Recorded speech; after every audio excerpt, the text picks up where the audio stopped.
I'm Carol Reynolds, and this is Windnotes with the Dallas Winds, and I am absolutely thrilled because I'm together with Doreen Ketchens, who is going to be just the center of the show in our upcoming concert.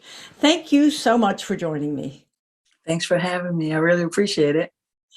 Well, I have to tell you, I didn't know a lot about you, and you know how in the modern era you can sort of sneak around on YouTube and find out what people will play and what they do. And so I said, "Oh, clarinetist," and I put your name in and up. Oh my goodness, I almost fell out of the chair when I heard you playing, and you really are amazing as a musician, as a communicator. How in the world did your career, which is it looks really exciting, how did it get started? Oh, I playing music on the street. That's all. I straight classical player, and I didn't even really care about jazz or anything like that. Matter of fact, when I was a junior in high school, Ellis Marcellus knocked on my practice room door, and he said, you really have a nice sound and flexibility on that instrument. You ought to try listening to some jazz and playing some jazz. And he was my ear training teacher, so I was kind of intimidated, and so I said okay. So I listened to it. I went home and I considered it my homework, and I listened to a bunch of different jazz clarinetists, and I mean I could appreciate what they were doing, but it wasn't my thing. So when he knocked on my door again, I said what I just told you. He said, "Well, okay, that's fine. You're entitled to your opinion." And he left. Now I didn't realize that Ellis Marcellus actually started on the clarinet, so he like knew what he was talking about. But really, it wasn't my thing, so I wasn't really concerned about it. And I was happy it was, dropped. But fast forward 2.5 years later, and I'm in the practice room playing, and this gorgeous tuba player opens my door, and he says almost verbatim what Mr. Marcellus said. And I was like, okay. It's just, and I didn't know what to do or anything. I could read anything. So, he had a book called a fake book. And so I'd read the melody out of there and, stuff like that. I wasn't even remotely interested in, what those letters and numbers were above those measures, but I just knew I was standing next to, this gorgeous guy who seemed to really like me. And, it was an excuse to play. So I just started playing the melodies, and that's what we would do. We'd go out to the streets and play melodies. And it's New Orleans, and clarinet players come from all over the world, and they bring their instruments. And so these clarinet players, the jazz clarinet players would come up and they'd be like, size me up, and they say, "Hey, can I play a tune with you?" And I'm like, "Yeah, sure." And I go, do, do, do, do, do, do, do, do, and they go, it's this. So you get beat up enough, you start asking questions. And I ask these guys all the time, these jazz guys, how do you improvise? How do you do this? How do you do that? And they got all these things, where you have to learn the chords and how they relate to this, and it's a language, and and I'm like, I'm not trying to go back to kindergarten. I just want to play tonight. I can't, do all that stuff in, a few hours. But God is very good. And, I started investigating, especially after talking to this guy named Pud Brown. At the time, he was in his 70s, and he was just this wonderful clarinetist. He was absolutely amazing. And I asked Pud, I said, "Man, how do you know so many songs? How do you do all this stuff?" And he's like, "Well, one song like Amazing Grace, thousands of songs." He said, and a lot of songs are related in that way. He said, but if you want to, start improvising, just find somebody you like and steal, just play what they play, And I'm like, "What?" And you're like, "Yeah." So that's what I did. And, it just got easier and easier. I mean, I learned the solo, and then I played a solo, whenever we played the song, I played a solo. If I go and sit in with somebody and, they asked me what I wanted to play, play the solo, and it was great. And it sounded wonderful because it came from a professional, but it was coming from me. It was coming out of my horn. So, like, man, that girl is good, whatever. But anyway, that's how it started. And, I felt like I was sort of living a lie, so I started trying to incorporate myself in, these things. And of course, after you've done something a whole bunch of times, thousands of times, you actually get a grip on some kind of rails, that you can ride. And so that's what I did. And, by the grace of God, I actually started producing some stuff, and it worked. So. That's just a great story because it comes from a young heart and passion and boredom in the practice room. Think how many musicians spend how many trillions of hours in the practice room wondering, will there ever be a life, right? And then, all the steps, these are the kind of things you read about that students who are, in middle school bands and high school bands, they dream about something like this. They're not sure what it is. And you sort of had to follow all those steps, didn't you? Oh, definitely. And it had to be somebody I was crazy about because, when we were walking and, he said, we saw some people playing on the street, and he said, hey, we can do that. And I'm like, you must be crazy. I'm in the college. I'm not playing on the street. But love makes you do crazy things, and before long, there I was playing on the street, but it was fun. It was really fun. I mean, I was, standing next to somebody. I was really enjoying the company. I was learning something. I was playing music, which was like the love, of my life. And people were liking it. And it was great. I mean, yeah, it's the journey. It's definitely the journey. It wouldn't have been the same starting when Mr. Marcellus, mentioned it to me. It wouldn't have been the same because the passion wouldn't have been there. The extra distraction wouldn't have been there. The extra desire wouldn't have been there. But, with this, yeah, it was the journey for sure. And I thank God for it because let me tell you, when I was in high school and I was just, really good clarinetist. And, I used to always, do these competitions because it was a performing arts school. And, we were expected to win everything and do everything. And, I fell into that and, got really stressed, behind it. And then I was like, you know what? I ain't stressing behind this no more. Here I am. But, I was pretty good. So, I fit the description anyway. I come on with the award anyway. And, when it was time to do the jazz thing, I wasn't sounding good all the time. I could sound good all the time in the other stuff, but, with this, I wasn't sounding good all the time. And it ain't nice, when you're used to sounding good all the time, so, I needed that. I needed that distraction. I needed that, extra oomph. And, it was provided. And so, and I'm still growing. I'm still looking for that knowledge and that trying to push this, trying to push these tempos, trying to push these feelings, trying to push these understandings. So it's wonderful. It's like I'm still in high school in a certain sense, and I'm still with my best friend in the whole wide world, and he's still, well, he ain't as patient as he was before. I guess after 40 years I ain't that patient either. Yeah.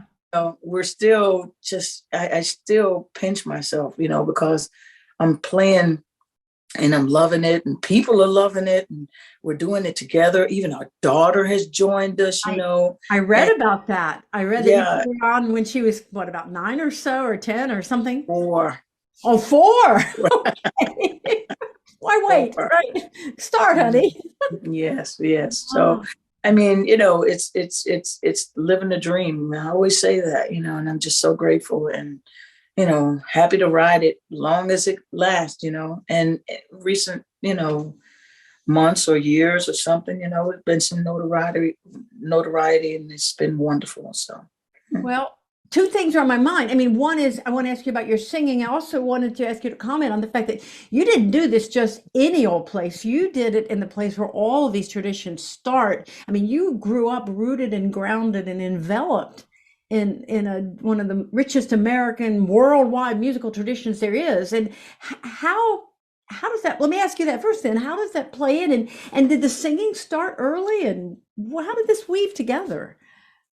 Oh, well, yeah, I grew up in church, and uh when you're in the South and in New Orleans, and you're a Baptist and you say you grew up in church, you literally grew up in church, and you did everything that you were supposed to do, Sunday school and everything, and you joined the junior choir, and I was in the junior choir, and I wasn't one of those fantastic singers, let me tell you. I mean, I was a little girl, but I had this kind of man voice, but I didn't understand music, you see. So I always tried to sing like the little girls, and I couldn't.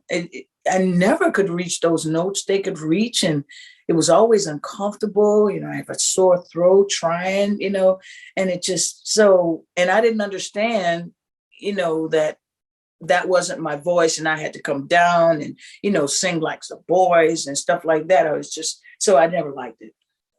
I love the music, but I never liked creating the music myself, so I was just there, and I was one of those singers who never got the notes right or anything else like that, and so it wasn't something I liked, doing. I loved listening to it, but I didn't like doing it.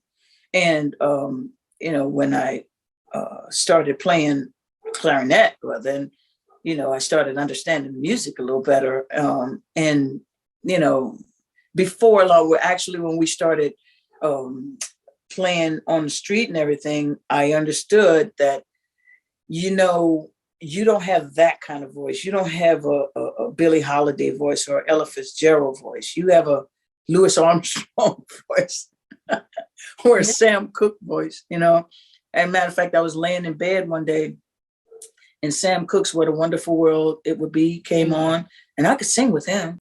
And then Louis Armstrong came on, and I think it was like Hello Dolly or something. And I was like, hey, I could sing with him too. And I was like, you know what? And that's when, the bells went off and fireworks and stuff. And when we would play out on the street, it would mostly be at night because he had a job and I had a job. And people would ask, hey, do you know the words? Because they'd ask for a song. And can you sing it? And I'm like, oh, I can't sing it, But after that moment, I realized my voice. And then, it was on from them, because then I could actually sing and sound pretty good.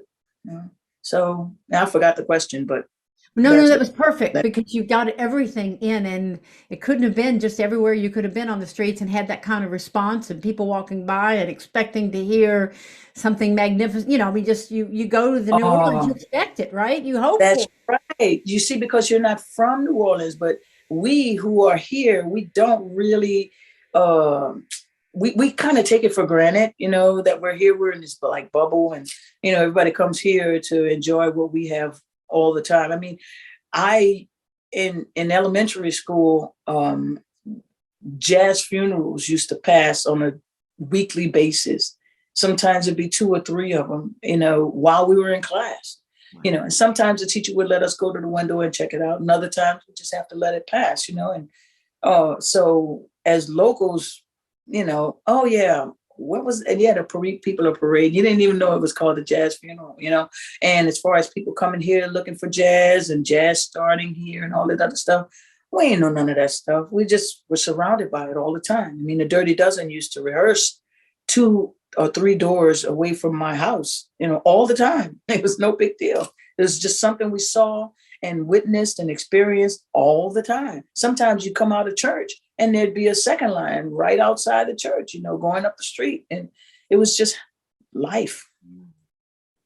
Well, and that's when you walk into the Meyerson with the Dallas Winds, you bringing all that on stage in a small instrument. Clarinet's not so big, right? But out of that, and out of the entire all the arrangements, comes all that tradition. So I mean, it's terribly important. I think that people see the tradition is not something just sitting around on a shelf, and it's not gone, and it's not without power, and it reinvents itself every generation. And that's really some of what you're, I mean, I'm not trying to put words in your mouth, but isn't that some of, do you feel that? I should just say that you're picking up something that was given you and you got to push it to the kids. Is that coming to your thought a lot or? Oh yeah, all the time. I mean, we do a lot of master classes from ages everywhere from preschool to the elderly.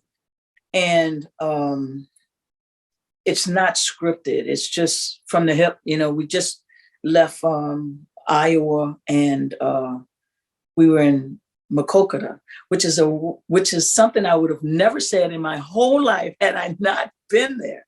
Uh-huh. But I think it was like the superintendent came, backstage, and she said, "Well, we got about 850 kids," and I was like, "Okay, no problem." I mean, because it isn't. I mean, I don't know what it is, how I relate to these kids. Maybe I told her, I said, I think our brains are like the same size or something. I mean, I'll figure it out, when they get out there. And it was wonderful. And it always is. I mean, that's God's gift. That's, it's not me, but it's so easy, to get their attention and to keep their attention and to entertain them and educate them, or educate them while we're entertaining them, and when I'm doing that, yeah, I'm doing it for the future so that they know the past and that they can hopefully reinvent, what they're learning, and influence some people when they're, doing it in the future, because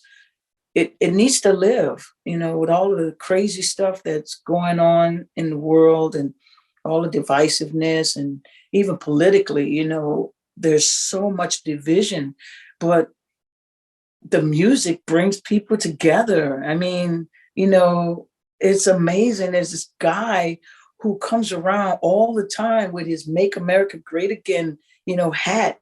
And he tips the band every time. I mean, with a beautiful smile, because he really loves our music. And the other day, he said, "Look, it's $100 bills. It's just for you." And he put it in there. Just Make America Great. So, it's not hate, that's deeper than the love of what the music produces and creates and brings together. You know what I mean? It doesn't matter what your political views are, what your other views are. When you hear a song you like, it stops you, and you appreciate it. And it doesn't matter who's next to you or whatever. And if you're totally different, but you like the same song, there's a glimpse of, a smile or, hey, look at you, So it's wonderful being able to do what we do, and to the masses, so to speak. And the educational aspect is just gravy. It's just absolute gravy. I love working with the kids. I love working with the elderly who light up, when we play certain songs or say certain things. And it's truly a gift, and I'm just grateful to be, a recipient. That's all. Well, I know that whole hall is going to be filled with power and it's going to be filled with love and some of your very favorite tunes. And anybody in that concert or able to stream it is going to be very much blessed by what's going to happen.